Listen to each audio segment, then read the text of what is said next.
മക്കളുടെ അമിതമായ മൊബൈൽ ഉപയോഗത്തിൽ ഉത്കണ്ഠാകുലരായ രക്ഷിതാക്കളാണോ നിങ്ങൾ? അത് നിങ്ങൾക്ക് സമ്മർദ്ദമേറ്റുന്നുണ്ടോ? എങ്കിൽ ഈ വീഡിയോ അതിനുള്ളതാണ്. ആ വിഷയം ചർച്ച ചെയ്യുന്നതാണ്. എൻ്റെ പേര് മുഷ്താഖ് അലി. ഞാൻ സൈക്കോളജിസ്റ്റ് ആൻഡ് ഫാമിലി കൗൺസിലറാണ്.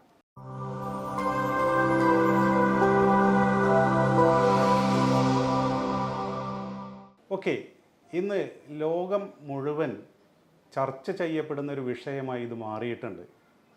മക്കളുടെ, പ്രത്യേകിച്ച് ചെറുപ്രായത്തിലുള്ള മക്കളുടെയും വിദ്യാർത്ഥികളുടെയും മൊബൈലിൽ അമിത സമയം ചെലവഴിക്കൽ, ദുരുപയോഗം. പ്രത്യേകം ഉണർത്തേണ്ട ഒരു കാര്യം, കഴിഞ്ഞ ആഴ്ച നമ്മുടെ പത്രങ്ങളിൽ ഒരു തലക്കെട്ട് വന്ന വാർത്തയാണ്. ഓസ്ട്രേലിയൻ ഗവൺമെൻറ് ആ നാട്ടിലെ 16 വയസ്സിന് താഴെയുള്ള എല്ലാവർക്കും മൊബൈലിലെ സോഷ്യൽ മീഡിയ പ്ലാറ്റ്ഫോമിലേക്കുള്ള പ്രവേശനം നിഷേധിച്ചു. അത് ലംഘിക്കുന്ന പക്ഷം കനത്ത ഓസ്ട്രേലിയൻ ഡോളറിൽ പിഴയടയ്ക്കേണ്ടി വരും. നിങ്ങളൊക്കെ വായിച്ചു കാണും. അപ്പോൾ ലോകം മൊത്തം ഉണർന്നു തുടങ്ങി എന്നുള്ളത് ഒരു നല്ല കാര്യം തന്നെയാണ്. മൊബൈൽ എന്ന് പറയുന്നത് നമ്മുടെ ജീവിതത്തിൽ ഒരിക്കലും ഒഴിവാക്കാൻ പറ്റാത്ത ഒരു സംഗതിയാണ്. നമ്മുടെ എന്ന് മാത്രമല്ല, ഒരു പരിധിവരെ നമ്മുടെ മക്കളായ വിദ്യാർത്ഥികളുടെ ജീവിതത്തിലും അങ്ങനെ തന്നെയാണ്. എന്നാൽ മൊബൈൽ തീരെ ഒഴിവാക്കാതെ അവ എങ്ങനെ നിയന്ത്രിക്കാം എന്നുള്ള ഒരു വിഷയമാണ് ഇന്ന് ഇവിടെ ചർച്ച ചെയ്യാൻ പോകുന്നത്. ഓക്കെ, മൊബൈൽ ഉപയോഗിച്ചത് കൊണ്ടുണ്ടാകുന്ന ദോഷവശങ്ങളെക്കുറിച്ചൊക്കെ നിങ്ങൾ ഒരുപാട് വീഡിയോകൾ കണ്ടതാണ്, കേട്ടതാണ്. അത് വീണ്ടും വളരെയധികം ദീർഘമായി ആവർത്തിച്ചുകൊണ്ട് ഒരു വിരസതയുണ്ടാക്കാൻ ഞാൻ ഉദ്ദേശിക്കുന്നില്ല. ആദ്യം നമുക്ക് ഇതെങ്ങനെ നിയന്ത്രിക്കാം എന്നുള്ളതാണല്ലോ നമ്മൾ ചർച്ച ചെയ്യാൻ പോകുന്ന വിഷയം. എന്താണ് ഇതിൻ്റെ പരിഹാര നടപടികൾ? 3 തലത്തിലാണ് ഇതിനെ നമുക്ക് പരിഹാര നിയന്ത്രണങ്ങൾ വേണ്ടത്. 1 കുടുംബ തലത്തിൽ, 2 സ്കൂൾ തലത്തിൽ, 3 സർക്കാർ തലത്തിൽ. കുടുംബ തലത്തിലുള്ള പരിഹാരം എവിടെ തുടങ്ങുന്നു എന്ന് വെച്ചാൽ അത് രക്ഷിതാക്കളിൽ തുടങ്ങുന്നു. രക്ഷിതാക്കളായ നമ്മൾ ദീർഘനേരം മൊബൈലിൽ സമയം ചെലവഴിക്കുന്നവരാണെങ്കിൽ, നമ്മൾ മൊബൈലിന് അഡിക്റ്റുകളാണെങ്കിൽ, പിന്നെ എങ്ങനെയാണ് നമ്മുടെ മക്കളോട് നമുക്കത് ഉപദേശിക്കാൻ കഴിയുക? ഇംഗ്ലീഷിലൊരു ചൊല്ലുണ്ട്, don't worry that children are not listening to you, worry that they are watching you. നിങ്ങളുടെ വാക്കുകൾ കുട്ടികൾ ശ്രദ്ധിക്കുന്നില്ല എന്നതിലല്ല നിങ്ങൾ ഉത്കണ്ഠപ്പെടേണ്ടത്, പകരം അവർ നിങ്ങളെ ശ്രദ്ധിക്കുന്നു എന്നുള്ളതിലാണ്.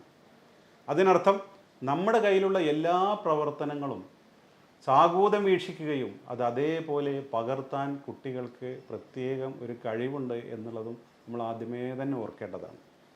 നോക്കൂ, ഇന്നത്തെ കാലത്ത് പാരൻറ്റിങ് എന്ന് പറഞ്ഞാൽ, ഒരു പാരൻ്റ് ആകുക എന്ന് പറഞ്ഞാൽ നമ്മൾ ജീവിതത്തിൽ ഒരുപാട് കാര്യങ്ങൾ മനസ്സിലാക്കേണ്ടതും മുൻകരുതലെടുക്കേണ്ടതുമാണ് എന്ന കാര്യം ആദ്യമേ തന്നെ ഓർമ്മിപ്പിക്കുന്നു. അപ്പോൾ ഒരു രക്ഷിതാക്കൾ എന്നുള്ള നിലയ്ക്ക് നമ്മൾ റോൾ മോഡലാകുക. നമ്മുടെ കയ്യിൽ മൊബൈൽ ഇരുന്നു കൊണ്ട് നമ്മുടെ കൊച്ചുങ്ങളോട് മൊബൈലോടെ വയ്ക്കേ, നീ മൊബൈൽ നോക്കരുത് എന്ന് പറഞ്ഞാൽ നടക്കാൻ പോകാത്ത കാര്യമാണ്. അപ്പോൾ അതുകൊണ്ട് നമുക്ക് ഈ അടിമത്തമുള്ളത് ആദ്യം ഉപേക്ഷിക്കുക. പിന്നീട് ചെയ്യാൻ കഴിയുന്ന കാര്യങ്ങൾ എന്തൊക്കെയാണ്? 1, no mobile zone, no mobile area വീട്ടിനകത്ത് പ്രഖ്യാപിക്കുക. ഡൈനിങ് ഹാളിൽ മൊബൈൽ ഉപയോഗിക്കരുത്, ഭക്ഷണം കഴിക്കുമ്പോൾ മൊബൈൽ ഉപയോഗിക്കരുത്, ബെഡ്റൂമുകളിലേക്ക് മൊബൈൽ കൊണ്ടുപോകരുത്. ഒരിക്കലും ബെഡ്റൂമിൽ മൊബൈൽ ഉപയോഗിക്കാൻ പാടില്ല. പിന്നെ എവിടെ ഉപയോഗിക്കാം? ലിവിങ് റൂമിൽ ഉപയോഗിച്ചോളൂ, ഡ്രോയിങ് റൂമിൽ ഉപയോഗിച്ചോളൂ, സിറ്റ് ഔട്ടിൽ ഉപയോഗിച്ചോളൂ. അങ്ങനെ നോ മൊബൈൽ ഏരിയകൾ പ്രഖ്യാപിക്കുക വഴി, ഇത് പ്രഖ്യാപിച്ചാൽ പോരാ, നമ്മളും കൂടി അത് പ്രാവർത്തികമാക്കണം. പ്രഖ്യാപിക്കുക വഴി കുറച്ച് നിയന്ത്രണങ്ങൾ വന്നു. അതേപോലെ തന്നെ നോ മൊബൈൽ ടൈം പ്രഖ്യാപിക്കുക. പ്രത്യേകം ശ്രദ്ധിക്കുക, വൈകിട്ട് നമ്മുടെ മക്കളൊക്കെ സ്കൂൾ വിട്ട് വന്ന് പഠനത്തിന് ഇരിക്കുന്ന സമയത്ത് വീട്ടിൽ ആരും മൊബൈൽ ഉപയോഗിക്കരുത്. അത് കർശനമായി നടപ്പാക്കുക. രാത്രി എന്ന് പറയുന്നത് നോ മൊബൈൽ ടൈമാണ്. പ്രത്യേകിച്ച് ഉറങ്ങാൻ പോകുന്നതിന് 1-1.5 മണിക്കൂർ മുമ്പ് മൊബൈൽ നോക്കിയാൽ നമ്മുടെ ഉറക്കത്തിൻ്റെ ഹോർമോണായ മെലാറ്റോണിൻ എന്ന ഹോർമോണിൻ്റെ ഉൽപ്പാദനത്തെ അത് ബാധിക്കുകയും തന്മൂലം നമ്മുടെ ഉറക്കത്തെ ബാധിക്കുകയും ചെയ്യും. ഉറക്കം തടസ്സപ്പെട്ടാലോ, നല്ല ഒരു ഉറക്കം കിട്ടിയില്ലെങ്കിലോ പിറ്റേന്ന് ക്ലാസ്സിൽ ഈ വിദ്യാർത്ഥിക്ക് ക്ലാസ്സുകൾ ശ്രദ്ധിക്കാൻ കഴിയില്ല, അദ്ദേഹത്തിന് ക്ഷീണമുണ്ടാകും. അപ്പോൾ നോ മൊബൈൽ സോണായി, നോ മൊബൈൽ ടൈമായി. ഇനി നിങ്ങൾക്ക് നിങ്ങളുടെ വീടുകളിൽ രണ്ടോ മൂന്നോ കുട്ടികളുണ്ടെന്ന് വിചാരിക്കുക. ഈ കുട്ടികളൊക്കെ വല്ലാതെ മൊബൈൽ കയ്യിലെടുക്കുന്നവരാണെങ്കിൽ മാസത്തിൽ 1 ദിവസമോ മാസത്തിൽ 2 ദിവസമോ നോ മൊബൈൽ ഡേ ആയി നിങ്ങൾക്ക് പ്രഖ്യാപിക്കാവുന്നതാണ്. അങ്ങനെ പ്രഖ്യാപിച്ചാൽ മാത്രം പോരാ, ആ ദിവസങ്ങളിൽ വളരെ അത്യാവശ്യമായ മൊബൈൽ കോളുകൾ ഒഴികെ മറ്റൊന്നിനും നിങ്ങൾ മൊബൈൽ കയ്യിലെടുക്കാൻ പാടില്ല. ഇങ്ങനെയൊക്കെ നിയന്ത്രണങ്ങൾ വരിക വഴി ചെറുപ്പത്തിൽ തന്നെ കുട്ടികൾക്ക് മനസ്സിലാകും ഇത് എന്തൊക്കെയോ ശ്രദ്ധിക്കേണ്ട, ഏതൊക്കെയോ തരത്തിൽ അപകടം പിടിച്ചൊരു സാധനമാണെന്നുള്ളൊരു അവബോധം അവരിൽ ഉണ്ടാവും. ഇനി മറ്റൊരു കാര്യം ശ്രദ്ധിക്കാനുള്ളത്, ഞാൻ നേരത്തെ ഓസ്ട്രേലിയൻ ഗവൺമെൻറ്റിൻ്റെ കാര്യം പറഞ്ഞു. ഓസ്ട്രേലിയൻ ഗവൺമെൻറ് 16 വയസ്സിന് താഴെയുള്ളവർക്ക് മൊബൈലിൽ സോഷ്യൽ മീഡിയയെ നിരോധിച്ചിട്ടുള്ളൂ. അതുപോലെ ഫേസ്ബുക്ക്, വാട്സപ്പ്, ഇൻസ്റ്റഗ്രാം, എക്സ് പോലെയുള്ള സോഷ്യൽ മീഡിയ പ്ലാറ്റ്ഫോമേ നിരോധിച്ചിട്ടുള്ളൂ. മൊബൈൽ നിരോധിച്ചിട്ടില്ല. കാരണം മൊബൈൽ നിരോധിക്കാൻ കഴിയില്ല. നമ്മുടെ വിദ്യാർത്ഥികളുടെ പല പാഠ്യ പദ്ധതികളും ഇന്ന് നടക്കുന്നത് മൊബൈലിലൂടെയാണ്. അപ്പോൾ അതുകൊണ്ട് മൊബൈൽ നൽകുന്നുവെങ്കിൽ അതിൽ വളരെ ഉപകാരപ്രദമായ എഡ്യൂക്കേഷൻ പോർട്ടലുകളുണ്ട്. അത് ഒന്ന് ഖാൻ അക്കാഡമി, അതേപോലെ തന്നെ ബൈജൂസ്, അതേപോലെ തന്നെ ഡുവോലിംഗോ, DUOLINGO എന്ന് പറയുന്ന വളരെ ഉപകാരപ്രദമായ ഒരു പോർട്ടലുണ്ട്. അത് ഭാഷ പഠിക്കാം, ഏത് വിദേശ ഭാഷയും പഠിക്കാം. ജർമ്മൻ, ഇറ്റാലിയൻ, ഫ്രഞ്ച്, ഇതുപോലുള്ള ഏത് ഭാഷയും, റഷ്യൻ, ചൈനീസ് ഒക്കെ പഠിക്കാം. ഇതുപോലെയുള്ള എഡ്യൂക്കേഷൻ പോർട്ടലുകൾ പരിചയപ്പെടുത്തി കൊടുത്ത് അതിൽ നടക്കുന്ന പരീക്ഷകൾ, അതിൽ നടക്കുന്ന ചോദ്യാവലികൾ, അതിൽ വരുന്ന ബാക്കിയുള്ള ടെസ്റ്റുകൾ, അതിൽ ലഭിക്കുന്ന മാർക്കുകൾ, ഈ മേഖലയിലേക്ക് കുട്ടികളുടെ ശ്രദ്ധ കൊണ്ടുവരിക. അതിനനുസരിച്ച് അതിൽ നേട്ടങ്ങൾ കൊയ്യുമ്പോൾ അവർക്ക് നല്ല പാരിതോഷികങ്ങൾ നൽകുക. പിന്നീട് അവർ ആ പാരിതോഷികങ്ങൾക്ക് വേണ്ടി മത്സരിക്കും. അപ്പോൾ മൊബൈൽ എന്ന് പറയുന്നത് സമയം കൊല്ലിയല്ല, മൊബൈൽ എന്ന് പറയുന്നത് ഒരു ഉപകാരപ്രദമായ വസ്തുവാണ് എന്നുള്ള അവബോധം ചെറുപ്പത്തിലെ കുട്ടികളിൽ ഉണ്ടാക്കേണ്ടതാണ്. പിന്നീട് ഇപ്പം നമ്മൾ ഒരു കാര്യം വേണ്ട എന്ന് പറയുമ്പോൾ പിന്നെ എന്ത് വേണം എന്നുകൂടി പറഞ്ഞു കൊടുക്കണം. വേണ്ട വേണ്ട എന്ന് മാത്രം പറയുന്നിടത്ത് പിന്നെ എന്ത് വേണം എന്നുള്ളതിന് ഒരു ഉത്തരം കിട്ടാതെ പോകുന്നു. നമ്മുടെ കുട്ടികൾ ഇന്ന് വീടിൻ്റെ അകത്തളങ്ങളിൽ ചുരുണ്ട് കൂടാൻ നിർബന്ധിതരായിരിക്കുകയാണ്. കാരണം വളരെ പെട്ടെന്ന് വ്യാപിക്കുന്ന നഗരവൽക്കരണം കളിസ്ഥലങ്ങളില്ലാതാക്കുന്നു. അതിനു പുറമെ നമ്മുടെ മീഡിയകളിലൂടെ തുടരെ വരുന്ന കുട്ടികളുടെ പീഡന വാർത്തകളിൽ രക്ഷിതാക്കൾ ഉത്കണ്ഠാകുലരാണ്.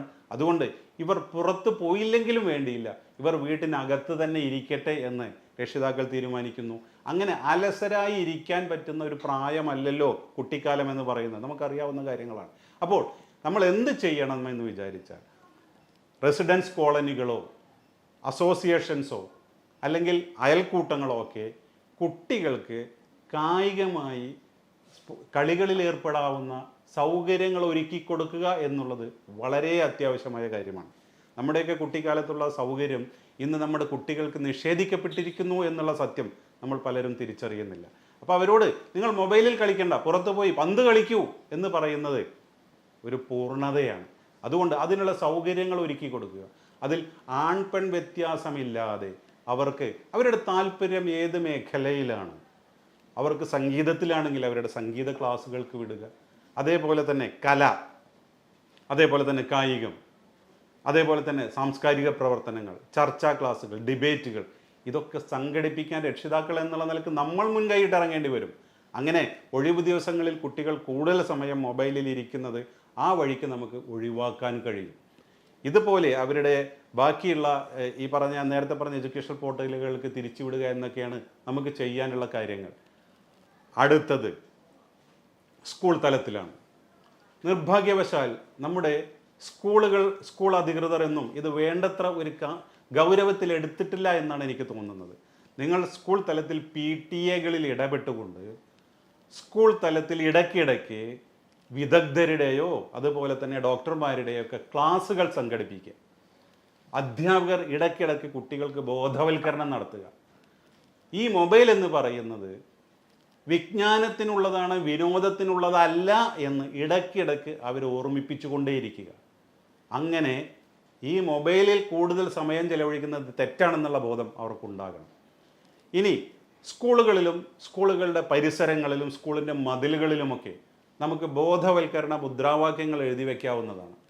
നേരത്തെ പറഞ്ഞ പോലെ മൊബൈൽ വിജ്ഞാനത്തിനുള്ളത്, വിനോദത്തിനുള്ളതല്ല. മൊബൈൽ അമിതമായാൽ അതും ഒരു ലഹരി. അതേപോലെ തന്നെ മൊബൈലിൽ നല്ലതും ചീത്തയും തിരിച്ചറിയുന്നവൻ ബുദ്ധിമാൻ. ഇത്തരത്തിലുള്ള മുദ്രാവാക്യങ്ങളൊക്കെ ക്ലാസ്സുകളിലും വരാന്തകളിലും ചുമരുകളിലും ഒക്കെ എഴുതി വെക്കുകയാണെങ്കിൽ കുട്ടികൾക്ക് ചെറുപ്പം മുതലേ ഒരു അവബോധമുണ്ടാവും. ഇത് ശ്രദ്ധിച്ച് കൈകാര്യം ചെയ്യേണ്ട ഒരു വസ്തുതയാണ്. മൂന്നാമത്തെ കാര്യം, ഇത് ഗവൺമെൻറ് തലത്തിൽ ചെയ്യേണ്ടതാണ്, അധികൃതരുടെ തലത്തിൽ ചെയ്യേണ്ടതാണ്. അച്ചടി, ദൃശ്യ, ശ്രാവ്യ മാധ്യമങ്ങളിലൂടെ നമ്മുടെ സെലിബ്രിറ്റികളെ ഉൾപ്പെടുത്തിക്കൊണ്ട് ഇതുപോലെയുള്ള പരസ്യം നൽകണം ഇതിനെതിരെ. മറ്റ് ലഹരികൾക്ക് എതിരെ ക്യാമ്പയിൻ നടത്തുന്ന പോലെ തന്നെ ഇതിനെതിരെയും ക്യാമ്പയിൻ നടത്തി ഇതിൻ്റെ അമിതമായ ഉപയോഗം ദോഷകരമാണെന്നുള്ള അവബോധം വളർത്തി അങ്ങനെ നമ്മുടെ ഈ തലമുറയെ ഇതിൽ നിന്ന് രക്ഷിച്ചെടുക്കാൻ പറ്റും. ഇനി ഇതുണ്ടാക്കുന്ന ദോഷവശങ്ങൾ രണ്ട് തലത്തിലാണ്. ഒന്ന് മാനസിക തലം, മറ്റൊന്ന് ശാരീരിക തലം. മാനസിക തലത്തിൽ എന്താണ് സംഭവിക്കുന്നത് നോക്കാം. ദീർഘനേരം ഒറ്റപ്പെട്ട് ഇതിന് മുൻപിൽ സമയം ചെലവഴിക്കുന്ന ഒരു കുട്ടിക്ക് മറ്റുള്ളവരുമായി ഇടപഴകാൻ ഇൻ്റർപേഴ്സണൽ ഇൻ്ററാക്ഷനുള്ള കഴിവ് നഷ്ടപ്പെടുകയാണ്. കാരണം അവൻ സദാസമയം ഇതിനകത്താണ്. അതേപോലെ തന്നെ ഭാഷാ വികസനം തടസ്സപ്പെടുന്നു എന്ന് വിദഗ്ധർ കണ്ടെത്തിയിട്ടുണ്ട്. കാരണം കുട്ടി സംസാരിക്കുന്നില്ലല്ലോ, കുട്ടി മൊബൈലിനോട് സംസാരിക്കുന്നില്ല. ഈ പ്രായത്തിൽ മറ്റുള്ളവരുമായി സമപ്രായക്കാരുമായി ഇടപഴകി സംസാരിച്ചിട്ടാണ് സംസാരശേഷി ഈ ശൈലി വികസിച്ചു വരുന്നത്. അതിനുള്ള അവസരം നഷ്ടപ്പെടുന്നു. അതേപോലെ തന്നെ കുട്ടി കൂടുതൽ നേരം കാണുന്നത് വളരെ അക്രമാസക്തമായ കാർട്ടൂണുകളും അതേപോലെയുള്ള കാര്യങ്ങളുമാണെങ്കിൽ ഇടയ്ക്കിടയ്ക്ക് ഇത് അവൻ്റെ സ്വഭാവത്തിൽ പ്രതിഫലിക്കാൻ തുടങ്ങുന്നു. അതേപോലെ തന്നെയാണ് കുട്ടി കരയുമ്പോൾ, കുട്ടി വാശി പിടിക്കുമ്പോൾ നിങ്ങൾ ആ വാശി അവനെ ശാന്തനാക്കാൻ വേണ്ടി മൊബൈൽ നൽകുകയാണെങ്കിൽ എന്താണ് ചെയ്യുന്നത്? അയാളുടെ ഇമോഷണൽ ഔട്ട്ബേസ്റ്റിൽ നിന്നും കരകയറി സ്വയം നിയന്ത്രിതനാകാനുള്ള അയാളുടെ കഴിവിനെയാണ് നിങ്ങൾ ഇല്ലാതാക്കുന്നത്. ഒരു കാരണവശാലും അങ്ങനെ ചെയ്യരുത്. അപ്പോൾ മാനസികമായി ആങ്സൈറ്റി ഡിസോർഡറുകൾ ഉണ്ടാകുന്നു, മൂഡ് സ്വിങ്സ് ഉണ്ടാകുന്നു.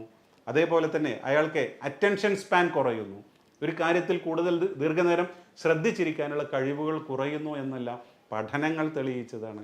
അതുകൊണ്ട് മൊബൈൽ എന്ന് പറയുന്നതിന് ഇങ്ങനെ കുട്ടികളുടെ മാനസിക വശത്തെ തളർത്താനുള്ള ശേഷിയുണ്ടെന്ന് കൂടി തിരിച്ചറിയുക.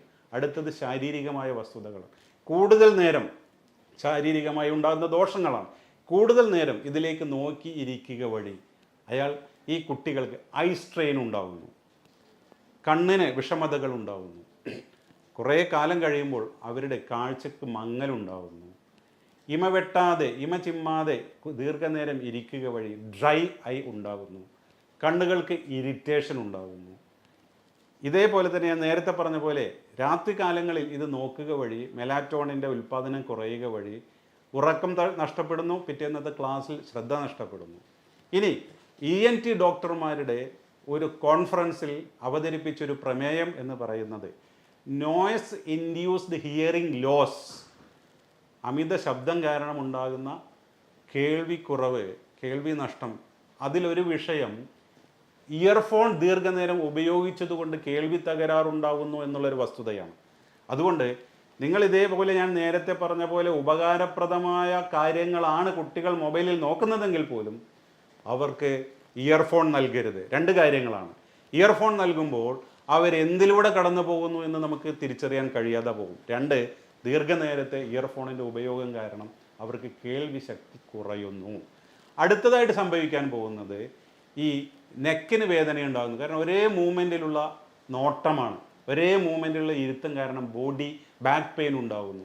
മാത്രവുമല്ല കായികമായി കുട്ടി തീരെ അധ്വാനിക്കാതെ കൂടുതൽ സമയം മൊബൈലിൽ ഇരിക്കുക വഴി അയാളുടെ ശരീരത്തിൽ കലോറികൾ അടിഞ്ഞുകൂടി അയാൾക്ക് ഒബീസിറ്റി ഉണ്ടാകാനുള്ള സാധ്യതയുണ്ട് എന്നും പഠനങ്ങൾ തെളിയിച്ചിട്ടുണ്ട്. ശാരീരികമായ വസ്തുതകൾ മനസ്സിലാക്കുക, മാനസികമായ വസ്തുതകൾ മനസ്സിലാക്കുക. ഉപകാരപ്രദമായ ഏതൊരു സംഗതികൾക്കും ഉപദ്രവകരമായൊരു വശമുണ്ടെന്ന് മനസ്സിലാക്കുക. നിയന്ത്രിക്കാനേ കഴിയൂ, ഒഴിവാക്കാൻ കഴിയില്ല. പ്രത്യേകം ശ്രദ്ധിക്കുക. ഈ കാര്യങ്ങളിൽ നിന്ന് ശരിയായ പാഠം ഉൾക്കൊണ്ടുകൊണ്ട് പരിഹാരം കണ്ടെത്തുക. Thank you. ബൈ.